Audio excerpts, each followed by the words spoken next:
Best Bites Forever. Hi everyone, welcome to my channel, Best Bites Forever. I'm Chef Alicia, and today I am making another subscriber request. This request comes from Alba Morales, and she requested soft pretzels, which makes me happy because I love soft pretzels. I get them like every time I go to the mall. They are one of my weaknesses for sure. I also love to make them at home because the kids love to play in the dough and they always come up with something cool. My little girl, when we made this batch, she made like a bowl with the pretzels and then she filled it up with the cheese and she was pulling her little bowl apart and like dipping into the cheese, which of course made me realize just what a genius she actually is. I know every parent thinks the kid's a genius, but anyway, enjoy the recipe. Bye! I'm starting off here by putting 1 1/4 cups of milk into a pan, and I'm going to add 2 tablespoons of sugar into there. I'm going to turn on the heat and bring this up to 105 degrees and also make sure that my sugar dissolves. Once I get this up to 105 degrees, I'm going to turn off the heat and add some yeast. I'm adding in 1 1/4 teaspoons of yeast into my milk and sugar mixture. And I'm going to move this off of the heat altogether and just let that yeast get foamy. So inside of this measuring cup, I have 1/4 cup of brown sugar along with 1 1/2 teaspoons of kosher salt, and I'm adding that into 3 cups of flour. I'm going to stir that up until it's nice and mixed together, and then I'm going to make a little well right in the middle. The next thing that I'm adding in here is 2 tablespoons of melted butter, and I just melted this in the microwave because it's quicker and I don't want it to be super hot, so I did let it cool off for just a couple of minutes before I added it into my flour mixture. Next, I'm going to pour that milk and yeast mixture into there, and as you can see, it's pretty important to have nice warm milk and warm butter because you don't want the butter to solidify, because then next thing you know, you have like chunks of butter and you're trying to mush them and stir them and it just doesn't come out the same. So make sure that you're working with warm butter, nice and melted, and the warm milk mixture together. Stir that in until it gets mixed and mushed and nice and beautiful together, and you do have to kind of work it a bit with your spatula, so just kind of push on it and do what you need to do, but get it mixed in there. It will mix together. Just take your time and get it done right. Yeah. Okay, so the next thing I need is a floured surface, and I like to kind of make a thin layer of flour with piles of flour around the edges. That way I can grab it as I need it. So here's my dough, and it is a sticky dough. If you touch it, you're going to see it's going to stick to your hand. So just go ahead and use your spatula to turn it out onto your floured surface. And I want to make sure I get all the goodness out of the bowl because pretzels are yummy. Okay, and also off of the spatula. And then I want to put some flour on my hands because I don't want the dough all over my fingers. I want it in my tummy. Okay, and a little bit of flour goes on top of there, and I'm going to start kneading it. To knead the dough, you just fold in one side, push it down, turn it, fold in the next side, push it down, turn it, and continue doing that. You might have to stop every couple of minutes and put a little bit more flour underneath your dough. You definitely don't want it sticking to the counter, but that's kind of like as an as-need basis, I guess I want to say. I'm going to knead this for 5 or 6 minutes until I have a nice smooth dough, and it's also going to get pretty hard to knead, so that's going to be a really good hint. This is my beautiful smooth dough, and it's going to go into this bowl, which I've sprayed with cooking spray, and I'm also going to give it a little spray right on top just to keep it from sticking to anything.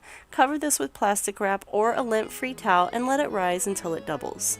Meanwhile, I'm going over here. I have 4 1/2 cups of water in here, and I heated that in the microwave for like a minute to get it nice and hot just to help my baking soda dissolve. And then I added in 1/2 cup of baking soda, and I'm stirring it around trying to get it to dissolve, and I'm going to put this over to the side to cool. We're going to be dipping our dough in here in just a few minutes. So this is like, I don't know, an hour and a half to 2 hours later. My dough has doubled, and I just put a little bit of cooking spray on my counter again to keep it from sticking. The next thing that I need to do is press the air out of my dough. This is really simple to do. You literally are just going to press the air out of your dough. Try to make a nice rectangle shape as you're doing this though, because it's going to make it easier to cut your strips. So now I'm just using a bench knife, and I'm going to cut my dough into nice long strips.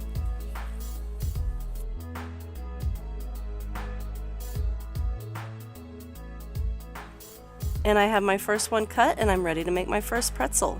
I'm just going to gently pull and squeeze on that dough until I get it 18 to 20 inches long, and then I want to roll it a bit to give it a pretty shape. And I want this about as thick as my finger, maybe as thick as my thumb because I have kind of little hands. Pick it up, hold it in a U, and then you're going to hold your left hand still and move your right hand around it so that you make a nice little pretzel twisty shape kind of thing.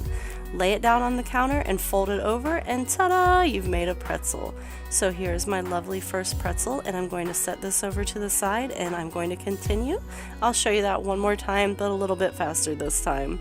So I'm going to cut my dough into a nice long strip, and my strip is probably about an inch wide. I'm going to gently pull on that until I have it 18 to 20 inches long, roll it out to make it round, pick it up into a U, hold my left hand still, wrap my right hand around it, and there is my pretzel. So of course you don't have to make pretzel shapes, you can make any shape that you want. You can do nice pretty twists, or one of my favorite things to do, which is pretzel bites. The pretzel bite is going to go the same way. You're just going to do the cutting the strip, the stretching it, the rolling it to get the roundness, and then just use your bench knife to cut it into whatever size bites that you want. You can also make something brilliant like a little pretzel bowl that you can dip cheese into. So now it's time to dip our pretzels into the baking soda mixture, and this is what gives it that nice brown color on the outside. I'm going to quickly dip these and then put them directly onto my sheet pan, which is covered with cooking spray. And if you want salt or anything on top of them, now is the time to do it. I'm just sprinkling mine with kosher salt. These are going into the oven directly on a pizza stone at 450 for 8 to 12 minutes, and this is what they look like, but we're not finished yet. There's one more step to do, and that is to slather it in butter. So I have a little bit of melted butter here, and I'm just giving a nice generous amount of butter all over it. Do the front, do the back. This is a treat, so you might as well enjoy it and just cover it in butter goodness and just give it all of that butter love so that you can really enjoy your treat. Here it is, all ready to go. Hi again everyone, thank you so much for watching my video. Please give it a thumbs up or a like or whatever you want to call it. Also share it with all of your friends because sharing is caring. And if you're not already a subscriber, please go ahead and click on the subscribe button and be a subscriber now because you don't want to miss any of the upcoming awesomeness that's coming because it's awesomeness. And you can find me on my other social media, including Facebook, Twitter, Instagram, Google+, and bestbitesforever.com, which is my blog. And yeah, I'll see you in the next video. Happy cooking, everyone.